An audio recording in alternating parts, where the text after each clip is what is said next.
بيبدأ فيلمنا ببطلنا ويل وهو بيتصور مع مامته لويز جنب بوستر اللاعبة جيت نجمة فريق ثورنز، وبتعمل له مامته مفاجأة وبتاخده يحضر ماتش الجيت في الاستاد. وأول ما بيشوفها ويل بيتنح وبينسى اسمه وبيقرر إنه لازم يبقى لاعب محترف زيها. وبتمر 10 سنين بيكبر فيهم ويل وهو لسه مصمم يحقق حلمه عشان يوفي بعده لمامته بعد ما فرقت الحياة. وبنعرف إنه شغال ديليفري في مطعم وبيستغل توصيل الطلبات للزباين عشان يستعرض مهاراته في اللعب. وبعد كده بيعدي على صاحبه داريل وبيعرف منهم ان فريق ثورنز خسر ومستواه في النازل، وساعتها بيسيبهم وبيروح ملعب الشارع يتدرب لوحده وبيندمج في اللعب وبيتخيل نفسه في ماتش حاسم عايش اللحظة للآخر. وفجأة بيظهر الدب الضخم جريس وشلته وبيطردوا ويل من الملعب وبيرفضوا يلعبوه معاهم وبيتريقوا على حجمه الصغير وانه مستحيل ينضم لأي فريق، كسروا مقاديفه يعني. وعلى الناحية التانية بتخرج جيت من الملعب متعصبة وبتروح تشتكي للست فلو مؤسسة الفريق من ضعف مستوى زمايلها، لكن فلو بتصدها وبتطلب منها تدور على لاعب جديد يضموه للفريق بشرط يكون سعره حنين. وبالليل بيرجع ويل سكنه وبيتسحب عشان يهرب من فرانك صاحب البيت،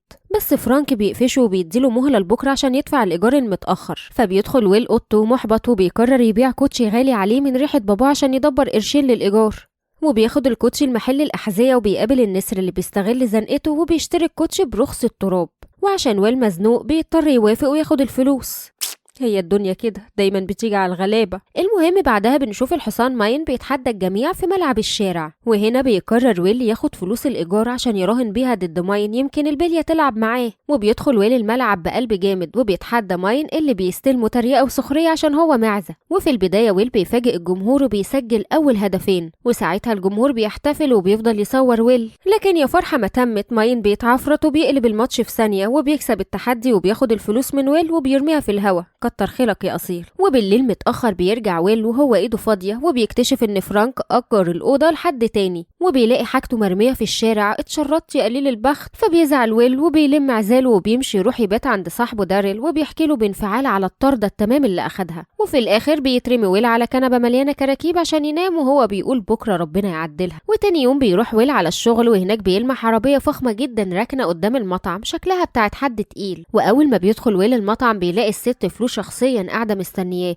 وبتقوله انها متابعاه من زمان وبتعرض عليه ينضم لفريق ثورنز كلاعب سادس. وساعتها بيفرح ويل جدا وبيوقع العقد في لمح البصر. وعلى الناحية التانية بتصحى جيت من النوم وبتتفاجئ بخبر في التلفزيون عن انضمام ويل للفريق، فبتتعصب جدا وعلى رأي المثل شريك المية بيعكرها، وواضح ان اللي جاي تقيل. وبعدها بتركب جيت عربيتها وبتنطلق وعينها بتطق شرار وبتروح على مقر الفريق وبتقتحم مكتب فلو وبتقول لها ان التعاقد مع معزة فضيحة واحراج للفريق كله في الملاعب، لكن فلو بتقول لها ان العقد اتوقع خلاص وبتطلب منهم يخرجوا عشان يقابلوا الصحفيين. وفي المؤتمر الصحفيين بيهاجموا ويل وبيتهموه انه مجرد استعراض وحيلة دعائية عشان الفريق يلفت الانتباه. وبعدها المدرب دينيس بيطلب من ويل يروح يلبس طقم الماتش ويجهز نفسه، وبيروح ويل على دولابه وبيشوف اسمه متعلق فوق التيشيرت بتاعه.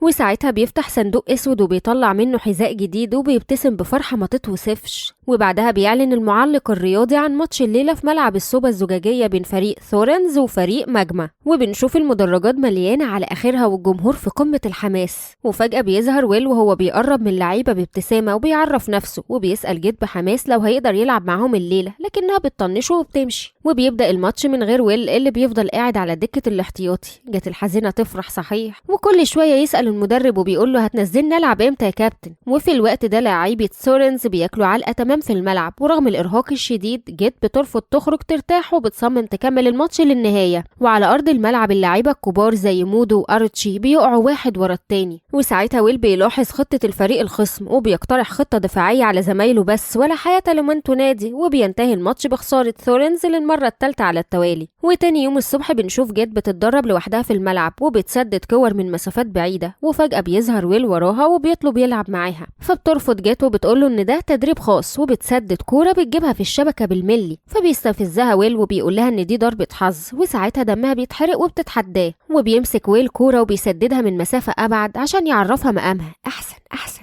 وبتبصله جات وما بتنطقش من الصدمة، وبتبدأ بينهم مسافة قوية وكل واحد بيطلع أحسن حاجة عنده في رميات استعراضية تجنن، لحد ما بيظهر المدرب وبيطلب منهم يجهزوا نفسهم عشان السفر. وبعدها بتوصل جات المدرج بعربيتها الفخمة وشايلة شنطتها بكل ثقة، وفي نفس الوقت بيوصل ويل على سكوتر صغير على قده، الناس مقامات برضه، وبتطير الطيارة وبتهبط بيهم في مدينة سانكن سيتي. وهناك بينزل ويل من أتوبيس الفريق قدام الفندق الفخم، وبيمشي يجر رجليه من الإحباط كأنه شايل طاجن سته. بس أول ما بيفتح باب أوضته ملامحه بتتغير فيه وبينبهر بجمال الأوضة وفخامتها. وفي اللحظة دي بيجيله مكالمة فيديو من أصحابه هانا وداريل، فبيرد عليهم بحماس وفرحة، وبيبدأ يلف في الأوضة ويفرجهم على الشاشة الضخمة والحمام اللي بيطلع مية حاجة آخر قبها، وبيقول لهم إنه متوقع ينزل الماتشات الأسبوع الجاي، بس بدل ما يفرحوا بيستلموا تريقة وبيفضلوا يعملوا أصوات معيز. وهنا ويل بيفقد أعصابه وبيصرخ في التليفون وبيطلب منهم يسكتوا خالص، ومن كتر الدوشة بتدخل جات وبتطلب منه يبطل دوشة، فبيعتذر لها ويل وهو مرتبك، لكنه بيستغل الفرصة وبيطلب منها تديله فرصة في الملعب، لكن جات بترفض طلبه بكل سخرية. وبنرجع تاني لملعب الكهف وبنشوف ويل قاعد حزين وساكت على دكة البدلة، يا عيني مكسور خاطره. وفي الوقت ده المذيع بيعلن إن فريق ثورنز بيتراجع وشكلهم كده هيودعوا التصفيات.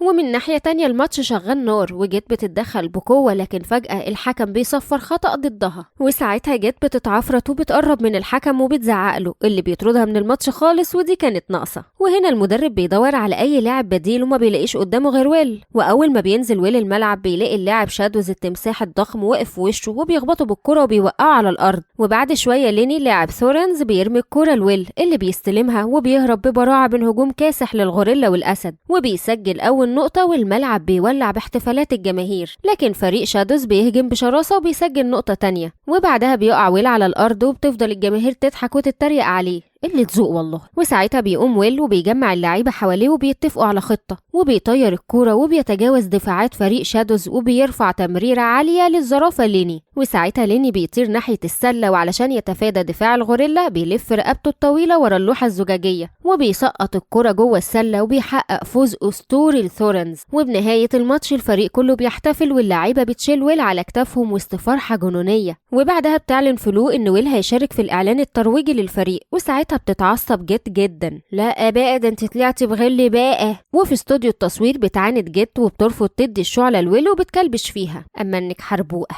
وبيواجهها ويل ويأكد لها ان هو السبب الحقيقي في المكسب، فبتتجنن جيت وبتنسحب من المكان. وبعد شوية ويل بيلحقها في الشارع وبيعتذر لها، لكن الجماهير والغوريلا بيلمحوهم وبيطردوهم، وساعتها بيجروا بأقصى سرعة وبينطوا من بوابات المترو وبيرموا نفسهم جوه العربية وبيهربوا في آخر ثانية. وبعدها بيقفوا في القطر وبيحكي لها ويل عن سخرية الجماهير منه، فبتفهمه جيت ان الجماهير مقلوبة عليها هي كمان عشان ضيعت الرمية الأخيرة. وبعدها بينزلوا هما الاتنين وبيدخلوا مطعم ويسكرز، وأول ما بيدخلوا الناس كلها بتسكت وبتبصلهم بصدمة، بس جيت بتتفاجئ بقميصها القديم متعلق هناك وجنبه صورة قديمة لويل وهو طفل مع أمه. وعلشان تفك الجو بتدوق حتة كيكة وبتشاور بإعجاب، فالناس كلها بتهيص وتفرح. وبتلمح جيت حذاء رياضي قديم شايل اسمها، فبتقرر تشتريه، لكن كارول بترفض تاخد فلوس وبتطلب منها طلب واحد بس، إنها ترجع لهم الكاس. وبيخرجوا من المطعم وقت الغروب وجيت لابسة جزمتها الجديدة، وبيحكي لها ويل إن أمه كانت شغالة هنا ومن أكبر مشجعينها. وبالليل جيت بتشوف بث مباشر للحصان ماين وهو بيتريق عليها، وساعتها دمها بيتحرق وبتقتحم البث وبتظهر معاه على الشاشة، فبيتصدم ماين وبتمسح جيت بيه الأرض قدام الناس، وبتدي وعد علني إن فريق ثورنز هيكسب الماتشات الجاية وهياخد الكاس. وتاني يوم بيستعد فريق ثورنز للمباراة النهائية، وبيبدأ المدير الفني يوزع الأدوار وبيخلي أرتشي كدرع حماية للفريق، وبيكلف ليني يستغل طوله في تسجيل الأهداف. وفي ملعب الجليد الفريق بينفذ الخطة، وأرتشي بيكتسح الخصوم وليني بيسجل. وفي أوضة اللبس المدرب بيلمح أوليفيا ماسكة تليفونها ومش مركزة، فبيتعفرت وبياخد منها التليفون وبيجيبه 100 حتة،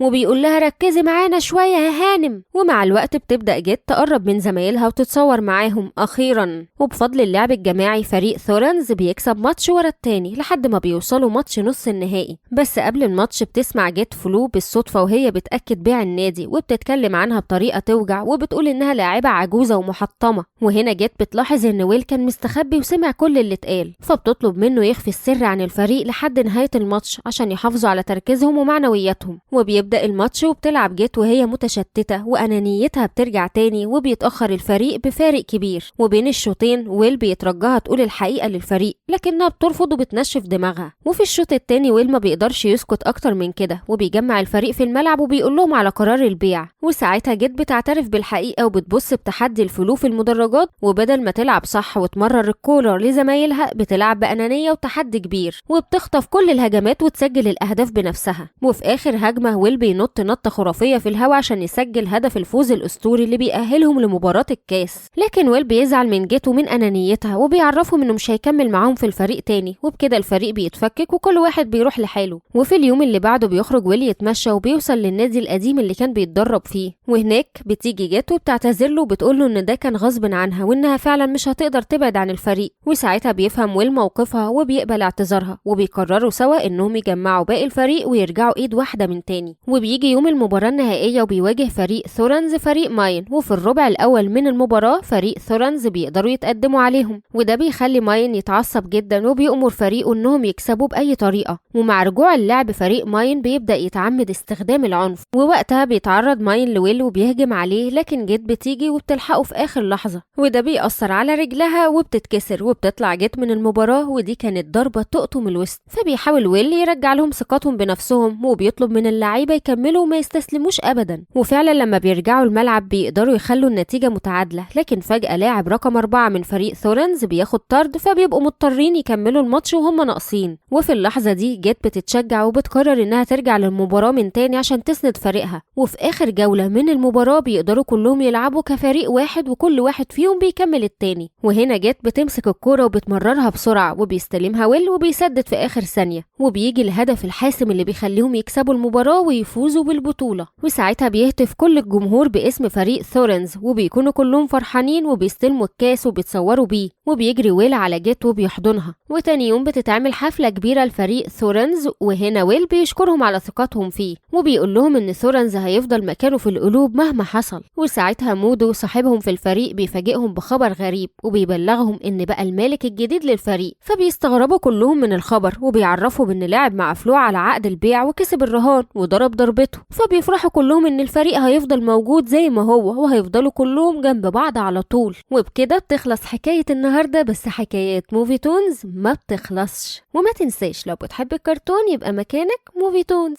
وسلام.